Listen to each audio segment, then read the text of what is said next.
आज हम आपको बताने जा रहे हैं कि रामनाथ कोविंद जी ने किराए के कमरे से लेकर राष्ट्रपति भवन तक कैसे सफ़र किया।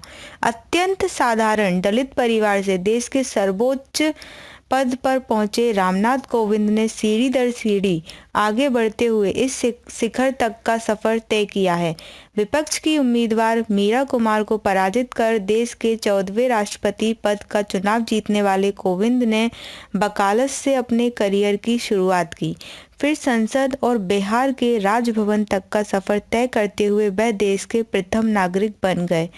उत्तर प्रदेश में कानपुर देहात जिले के डेरापुर तहसील के छोटे से गांव परोंख में 1 अक्टूबर 1945 को जन्मे रामनाथ कोविंद जी अनुसूचित जाति से आते हैं। कोविंद का विवाह 30 मई 1974 को सविता कोविंद जी से हुआ और उनके एक पुत्र तथा एक पुत्री हैं। उन्होंने परोंख गांव का अपना पैतृक घर राष्ट्रीय स्वयंसेवक संघ को दान कर दिया। 3 भाइयों में सबसे छोटे कोविंद की प्रारंभिक शिक्षा संदलपुर विकासखंड के ग्राम खानपुर प्राथमिक और माध्यमिक विद्यालय में हुई।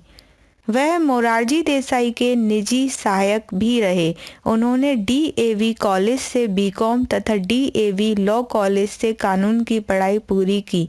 इसके बाद उन्होंने दिल्ली में रहकर भारतीय प्रशासनिक सेवा की परीक्षा पास की, लेकिन मुख्य सेवा के बजाय एलाइड में चयन होने पर उन्होंने नौकरी ठुकरा दी। उन्होंने दिल्ली उच्च न्यायालय और उच्चतम न्यायालय में 1 दशक से भी अधिक समय तक वकालत की। वह 1977 से 1979 तक उच्च न्यायालय में केंद्र सरकार के वकील रहे। वह 1977 से 1978 में तत्कालीन प्रधानमंत्री मोरारजी देसाई के निजी सहायक भी रहे। साल 1991 में भाजपा में शामिल हुए। रामनाथ कोविंद जी 1991 में भारतीय जनता पार्टी में शामिल हुए। वह 1998 से 2002 तक भाजपा अनुसूचित मोर्चा के साथ साथ अखिल भारतीय कोली समाज के अध्यक्ष रहे। वह भाजपा के राष्ट्रीय प्रवक्ता भी रहे। उन्होंने उत्तर प्रदेश की घाटमपुर और भोगनीपुर विधानसभा निर्वाचन क्षेत्रों से पार्टी के टिकट पर चुनाव लड़ा, लेकिन दोनों बार उन्हें हार का सामना करना पड़ा। कोविंद जी 1994 में उत्तर प्रदेश से राज्यसभा के सदस्य चुने गए और 12 साल तक सांसद रहे। इस दौरान वह कई संसदीय समितियों के सदस्य रहे। सांसद रहते हुए उन्होंने सांसद निधि से उत्तर प्रदेश और उत्तराखंड में स्कूल के भवनों का निर्माण कराया और ग्रामीण क्षेत्रों के विकास में योगदान दिया।